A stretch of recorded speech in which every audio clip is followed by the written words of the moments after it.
Okay, so today, and well, lately, I'm working on doing some how-to videos with the glass panels and acrylic pouring.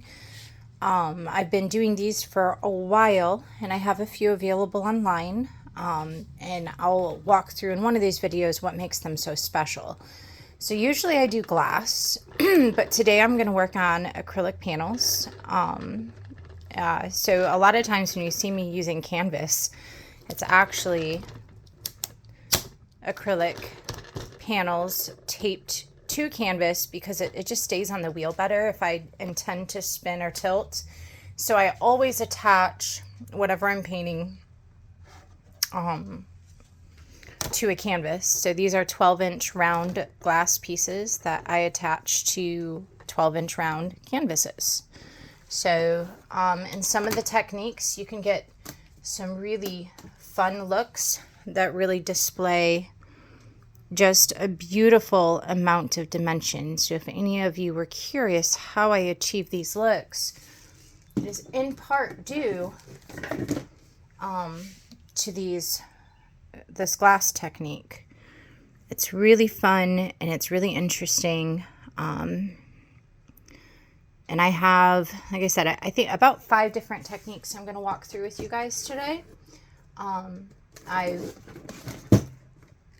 also want to discuss something else, but we'll get into that later.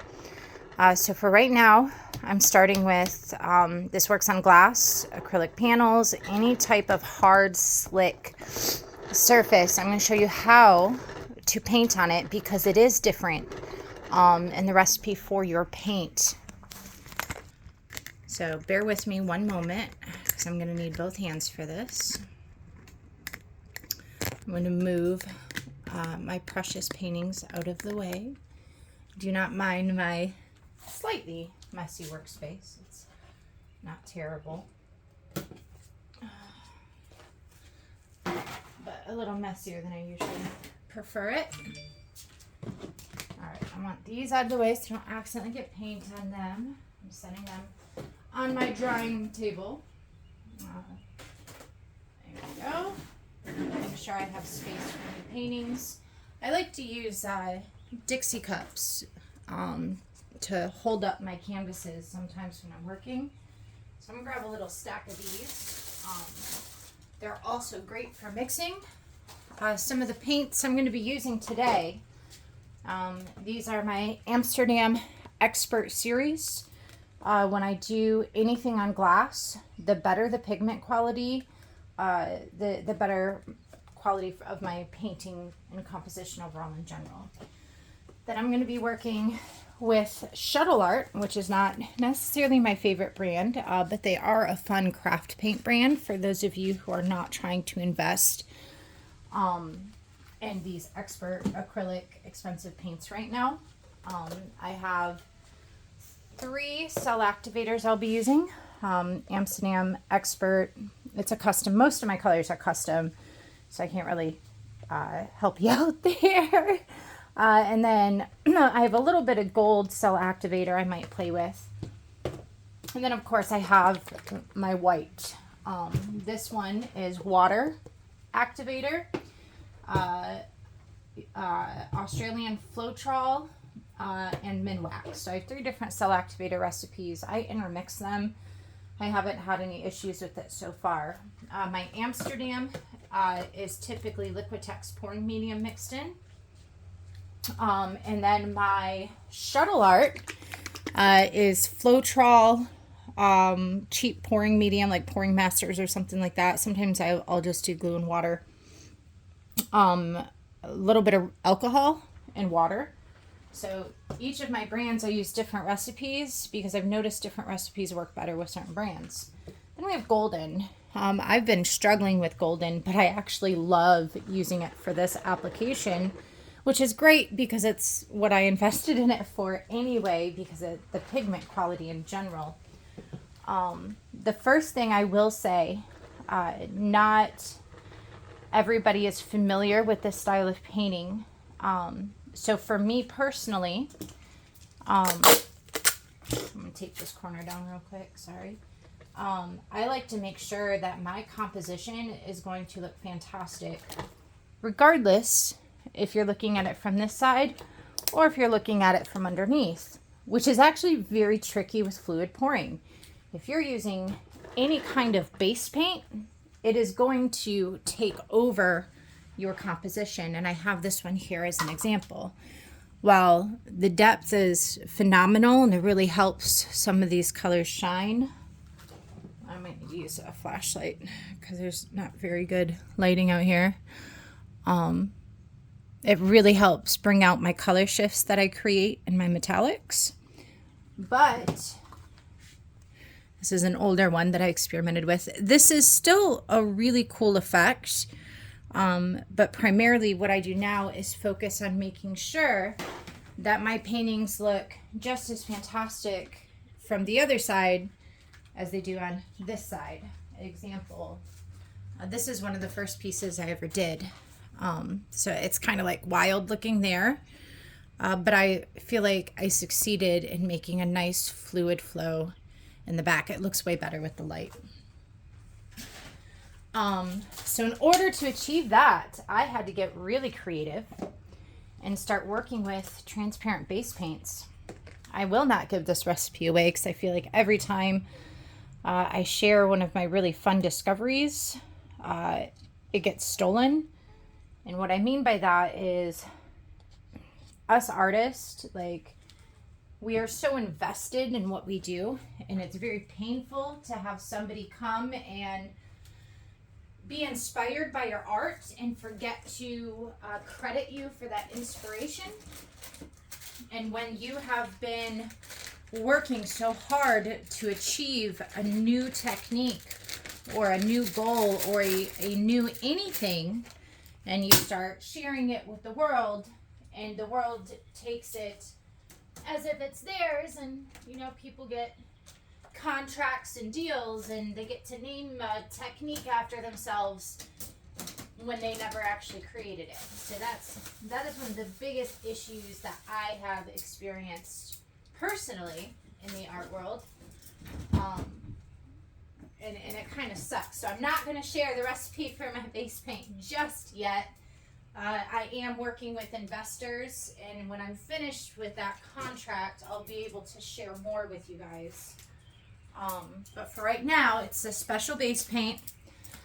It's my own personal mixture, and what is really cool about it is this painting here. It is responsible for this glass-like texture. So I know I'm already working on glass, but the way the paint moves with this and the way I get some of the dimension in here is my goal. This is my goal. So what I'm going to do now, because like I said, it matters what it looks like on the other side, is I'm actually going to start by using golden, and I use the needle tip so I can apply the paint. I haven't really decided on a color palette. That is golden teal. This is a custom pearl with a little bit of tiny little bit of permanent violet. This is a custom golden brand. Again, all of these containers are golden brand. Golden metallic green that I made. I just think they're kind of fun together. And then just to give it another little pop, I'm going to throw some yellow in here. Uh-oh, looks like my tip dried up. That's okay. I had these sitting out here for a minute. There we go. I actually do have covers for these, so I'm going to go ahead and put those on now that I'm done. This stops it from drying up on me when I'm not using it. Really cool bottles. I got these on Amazon, and oh my goodness, I strongly recommend them if you're looking for any kind of precision pour. These have been just an absolute lifesaver for me with precision pouring. So if that's something that you do, I might share the link when I get a chance, but the little tops, they usually stay on. I just rinsed out all of my tips before this video, so it's really cool, so you don't lose them. There's my yellow. I'm almost done, sorry. Do not want these bad boys drying out. You know what, I might actually throw a little bit. This is bronze fine. Since we're doing, see, if you leave them open for too long, they start to dry out on you. There we go. A little squeeze and they come right out. All right. So here, you can see my colors. Now I'm not really going to mix. What I'm going to do is I'm going to fold. So for right now, I'm just kind of gently moving my cup and you can start to see how it's streaking in there. A similar concept to doing like a dirty pour, I guess.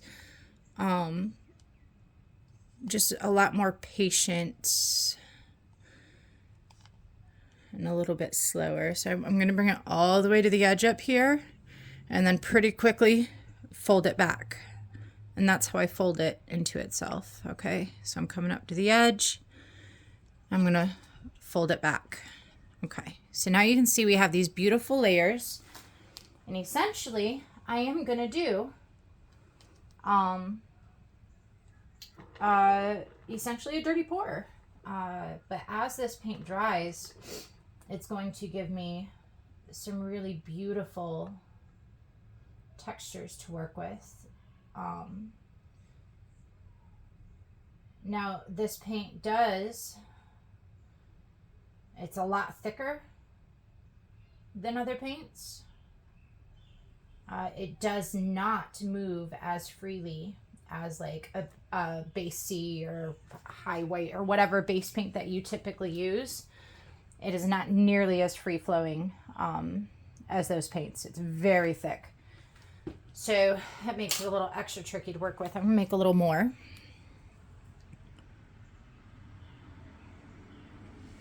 I really like doing like almost like stripes in my cup when I do this. And then if there's negative space, I'll either leave it or I'll fill it. It just kind of depends. This time I'm not going to do yellow. Yeah, I'm not going to do any yellow because you can see, and this is part of why I love this mixture I use for my base paint. You see how those pigments are working together and some of them change colors, and it's just absolutely fascinating. And flip. And this is folding my paint. I'm going to slowly move and try to get these edges to, I want to pull that purple all the way to my side. There it goes. And then I'm going to flip. See how pretty that is in there? It looks so gorgeous. Okay. So I'm going to come back through. And when this dries, it will be like a subtly translucent. So you'll be able to see a lot of these layers that I'm putting in here. Now I am going to do a painting on top of it. But I have noticed that just in general, it is very helpful to have this kind of dimension in the painting, generally speaking. Moving slower at the end, just really taking my time and letting it fall.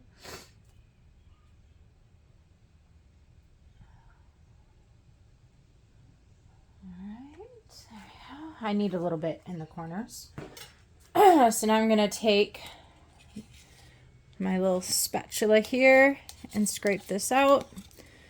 And the colors are going to meld a little bit differently now, but as long as I continue this folding pattern, it won't be super noticeable. So, okay. Yay. All right.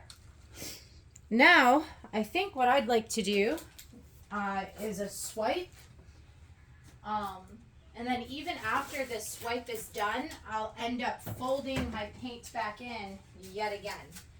I never leave it as is for very long. So it looks like all my spatulas are dirty right now. It's too much painting, if that's even a thing. So, but it's okay. It'll still work fine. Okay, so I used this cool purple. I got a metallic green. I was using golden paints. I might spin out real quick just to show you what I'm talking about with the thickness. It really doesn't move, which for a fluid artist can be very complicated and make it very, very difficult to work with. So you kind of got to give it a good tackle there. I'm going to come in here. Now what I'm going to end up doing later is I'm probably going to do another fold once the composition's in place. And then I'll like kind of spread it out. So right now, it doesn't really have to go to the corners. I really just want even application because it will spin out a little bit. It just won't spin out a lot. Try to get it to touch. Sometimes I use my fingers. I want it to touch right there. I want it to touch right here. Really, I just want a good center to work on. All right, so now we get into some fun stuff where we get to start actually designing our composition. So I have to like choose, do I want to do like my curved spiral that I enjoy? I might actually end up doing a spiral. I think those are a lot of fun. The only issue, because of this base paint that I'm using, when I spin out, she's gonna get distorted. Come on. Bubbles are so much harder to pop.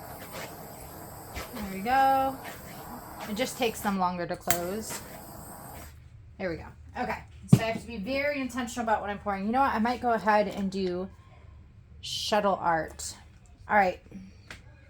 Because this is also important, because I placed this pillow around this design, when you look underneath, I love planets. It's going to kind of have a Saturn effect from the other side. Unless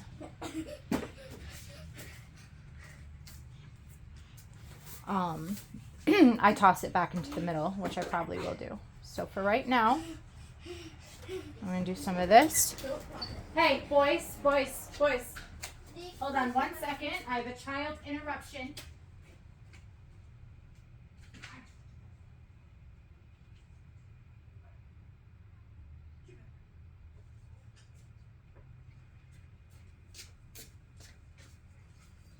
Sorry about that brief interruption. Okay, where was I? All right, so I'm going to put some color here. I'm really just going to play. So yeah, this is shuttle art mixed with alcohol and some other fun things. Mommy.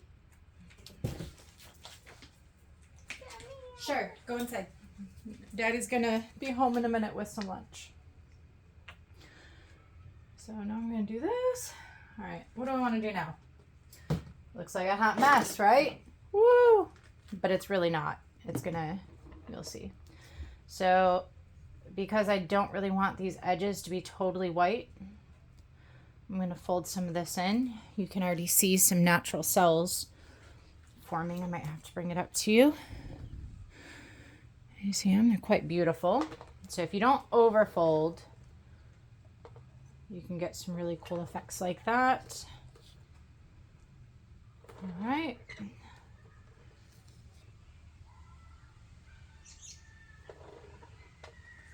Okay. There we go. Bring that one out. And I think I'm going to want to join some of this into my middle section. Into like a fun little spiral. And in order to accent this fun little spiral from the other side, pour a little bit of white in there. All right. I'm going to spin out to kind of get some of my colors just moving a little bit. There we go. Yeah. Okay. So now I'll have, as long as I'm like light touch from here on out, I'll have a cool spiral design in the middle of this entire piece, which should be quite flattering. So I had said in a post I made about these paintings that if you're going for, I'm going to show you a ton of different styles to do this, but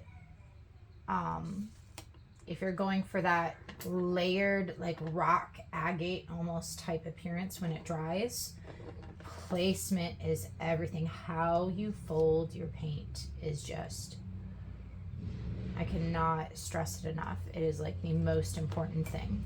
Okay, so we got a lot of good color movement. We have folded a lot of fun dimension using a lot of fun colors. So we've created some depth. We can't see it now, but when it dries, we'll see that depth. So now I'm gonna focus a little bit on trying to pull some swipe designs, I think. Let's use a white.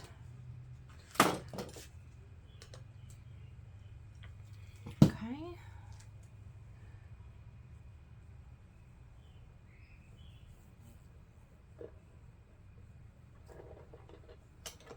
All right, and now after I'm done doing this, it's just really playtime. I get to fold and turn and toss. So if there's a section that I really like, this is where I can pull it out and just kind of add it in somewhere else. If I don't like something, I can cover it up with something else. I'm going to stretch these cells out here. Stretch this color out in general. There we go. I like this section, but it's going to fall off if I don't move it somewhere else or relocate it. Apologies. And as I spread this around, if there's any loose like cell activator, I should pull it out. So right now it just looks like super messy. Like there's just so much color. But remember, I need it to be a depth that shows through from underneath. Like when this thing dries, I want these colors to just pop out underneath and give it that almost rock-like vibe. Like you're pulling out an ancient alien stone from some mythical planet. That's what I want it to look like.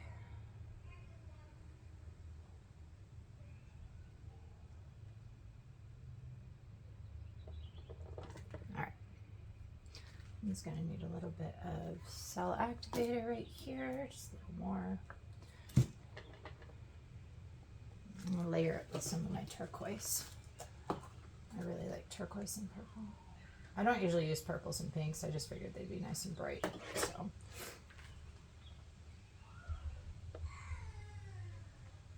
There we go.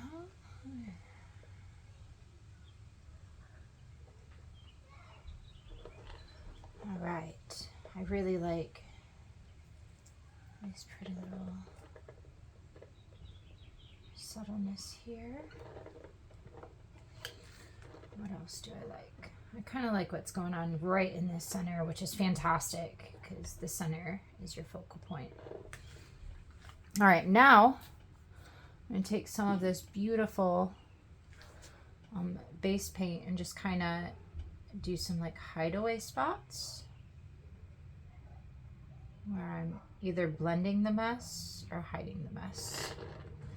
I might use my fingers over here. So this part's going to look cool, I think, when she's all said and done.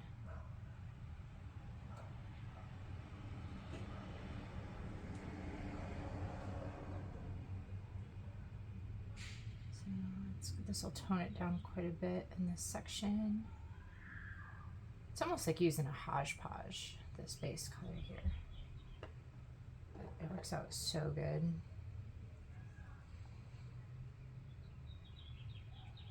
All right.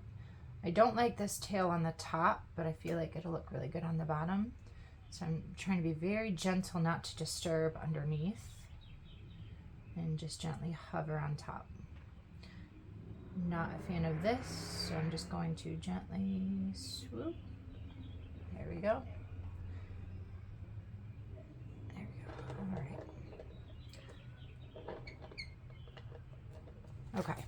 Now Did I just use that turquoise that right there? We're just gonna do a turquoise white. There's no white. Maybe we'll do white underneath. I don't know yet. All right. So this part does look really cool, but it also looks very messy. So just to kind of help bring everything together, I'm going to do this swipe over the top. There we go.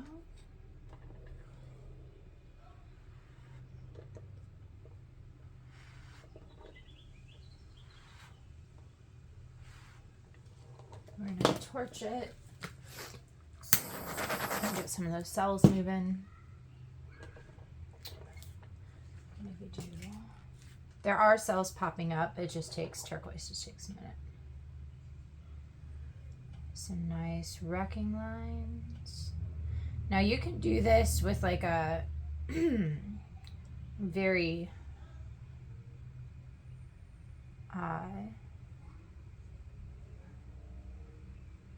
naturally clear pillow, or you can do it with no pillow. You really don't need a pillow. What you do need, oh, I love this right here. Let's see if I can bring this up somehow. So pretty. All right, bring this in.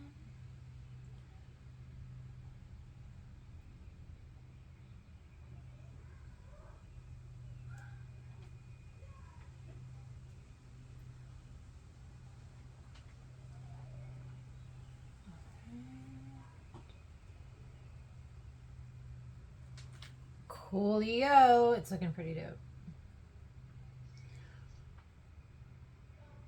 All right, what do I want to do now? I really want to carefully try to find any color pockets under the cell activator.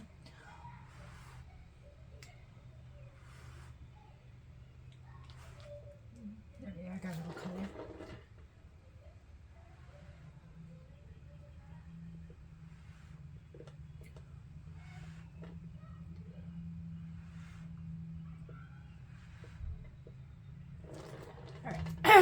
And then on this side, so the blue didn't turn out quite as prominent. I got some cells, but then it's actually probably good because the pieces are already so freaking busy.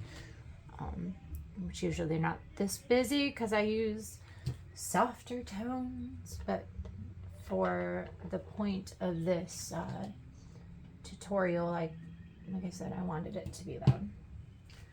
Sorry if I'm a little all over the place as far as instruction.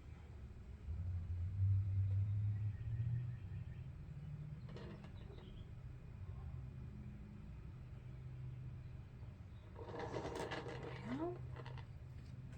And then let's do just a little bit. There we go.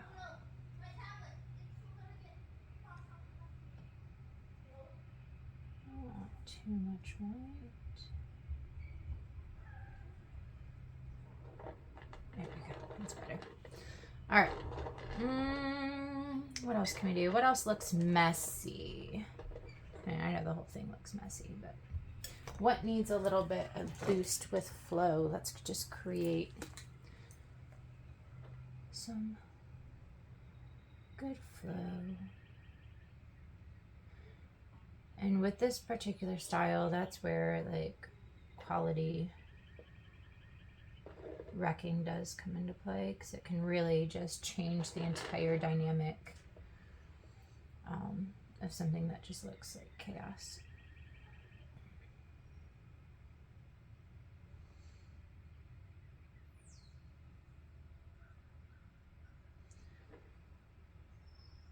And do something magnificent. All right. I want to find a way to connect these. I might do across, across, across. There we go. Okay. See how just bringing in some shapes can really help the painting just make more sense and not just be total chaos. Now I'm sure you can imagine had I used softer tones and like just more subtle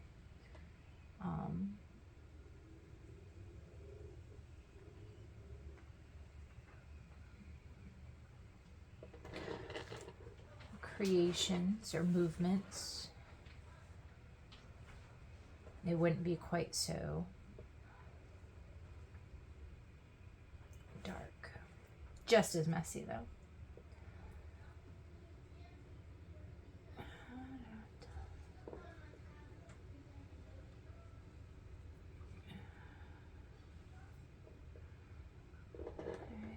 That's cool. Got some fun colors showing up here. I'm kind of, I love this purple, but I also want to break some of it up if I can.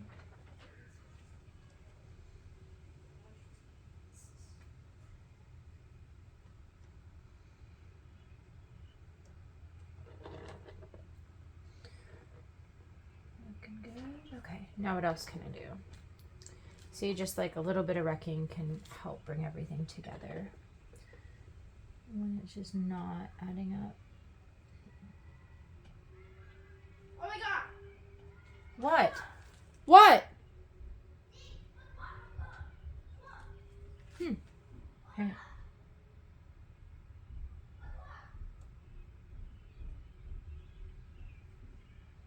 have no idea. My kids are like running wild as children should, I suppose.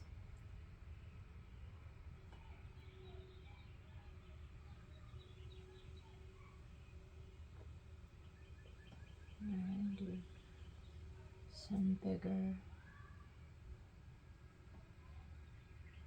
working lines here.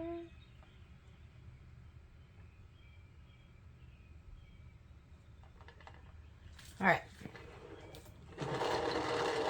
Just gonna do a gentle little bit of a spin out to pull. Really, it's not gonna pull a lot of paint off the canvas, but what it will do is even out anything that's not level. So it really shouldn't disrupt any shapes or patterns that I've been creating. I did get a little bit of movement here because I forgot to do this, but that's all right. It's not enough to worry about. Push, push, push. This might look a little funky if I don't address it right there. Push, push, push. I'll bring a little bit in. Zeke did something this when we done and kind of got him hurt. Kind of hurt? Is he crying or dying? He still crying a little bit. What did he do? You know the little closet next to my old bathroom? Yes. Next to my room? Uh-huh. He went on the bottom shelf, laid down in it, shut the door. He couldn't reach the doorknob because he was locked in a shelf. I had to run up there and open the door. Okay, go. I'll be in a minute. Thank you. I'm coming. He's okay though, right? Yeah, Okay. He can't say he was hurt, but it looks like he's hurt. He's really red. Like, Where's he red? it looks like back. Okay. All right. I'll be up in a second to check and make sure. He's not crying. He's walking, right? Sitting down, so I don't know. Has he walked? I'll go check. Okay. Hey, OT? Tell him I'll be there in a second. Life with boys. I learned a long time ago to like not panic over things like this. So it's not neglect. I just try not to panic unless they're like crying that they're dying. My kids are pretty good that if they think it's hospital worthy of saying so. Yeah. It's looking pretty cool. Okay, he's good? Good. All right, I'll be up in a second. I'm on the last little bit. Tell him I'll come check on him. Okay. He knows where I am if he needs me.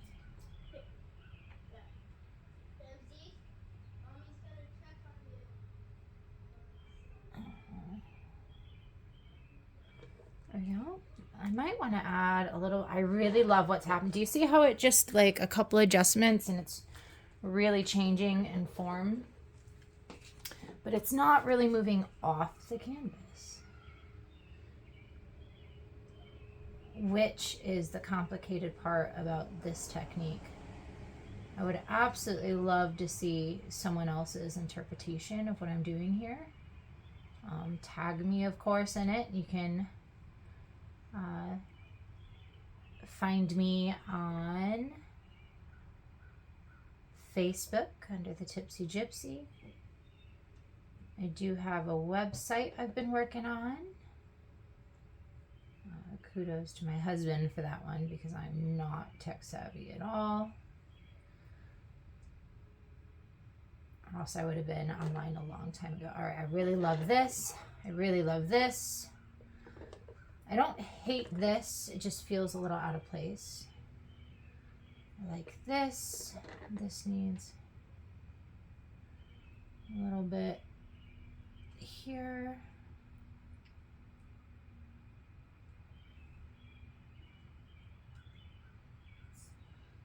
All right. And then I actually do a little whoop-de-woo. Whoop-de-woo. All right.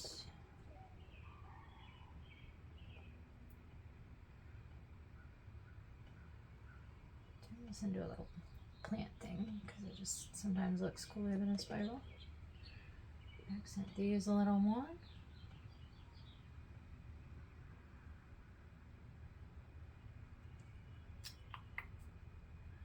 There we go. Just make them a little more defined is all. What else do I want to do? If anything, I really love this piece right here. I think that's so neat. We could do, this could make a really pretty flower. Flower.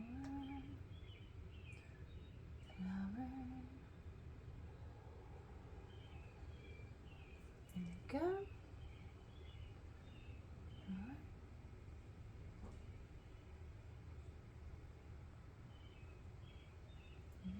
Got some fun little octopi flowers. I love making those. I think they're so much fun.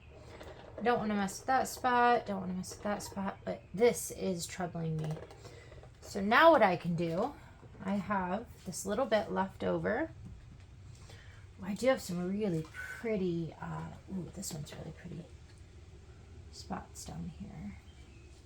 See, I do, my favorite part about this base coat that I use, and one of these days I'll do a video on like a normal canvas because the freedom to play is my favorite thing in the world. Like just being able to sit here and play and there's no like demand or limitations. It's just so freeing for me, as I'm sure it is for other artists.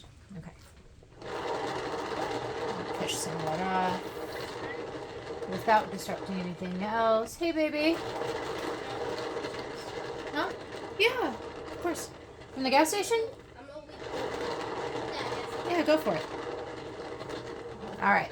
That is good right there. I don't want to distort any of the wrecking that I've done.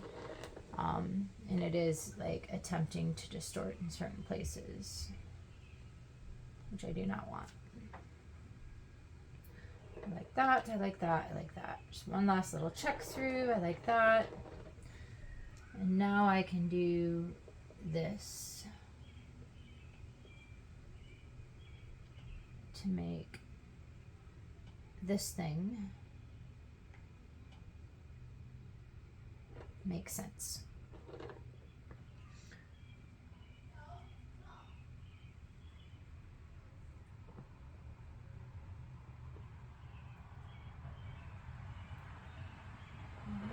I really love the center. Oh my gosh, I'm so happy with the center.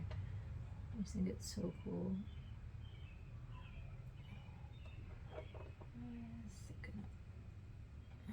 These. gorgeous lines. There we go.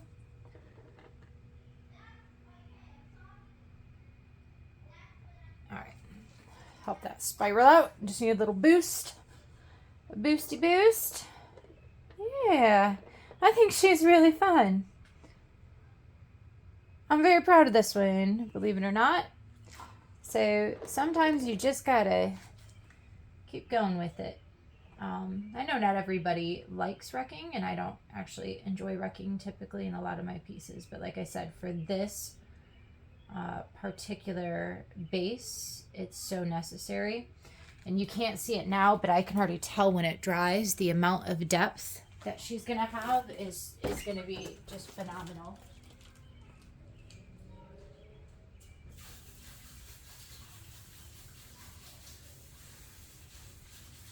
So let's go ahead and wash my hands.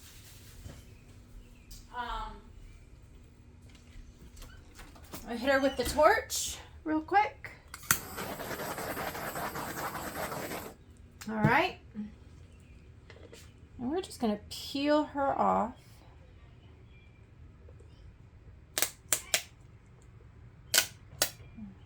Without disrupting anything important.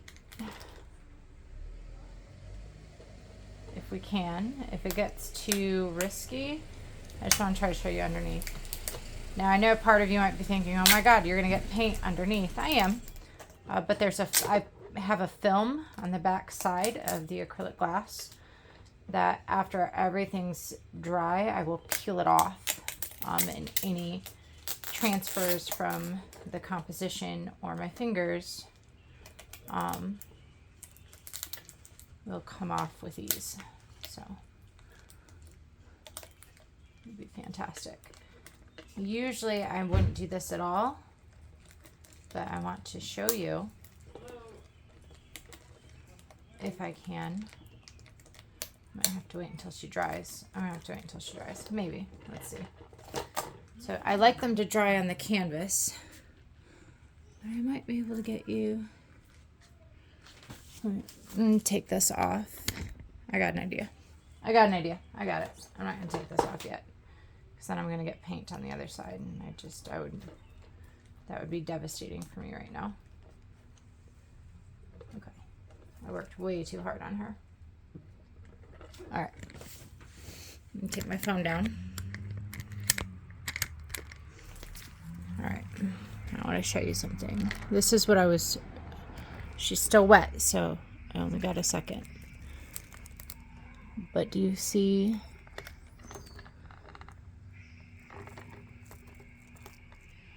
what I was talking about with folding my paint on the other side? Even though you're not going to get a lot of that on the surface, which let's just take a little close up. You will when it's time for the other part. When it dries and it illuminates, you won't get the color, but you will get how those colors interact with the painting. It's pretty cool. So I hope you enjoyed. I hope you learned a lot. I'm getting ready to do my next one.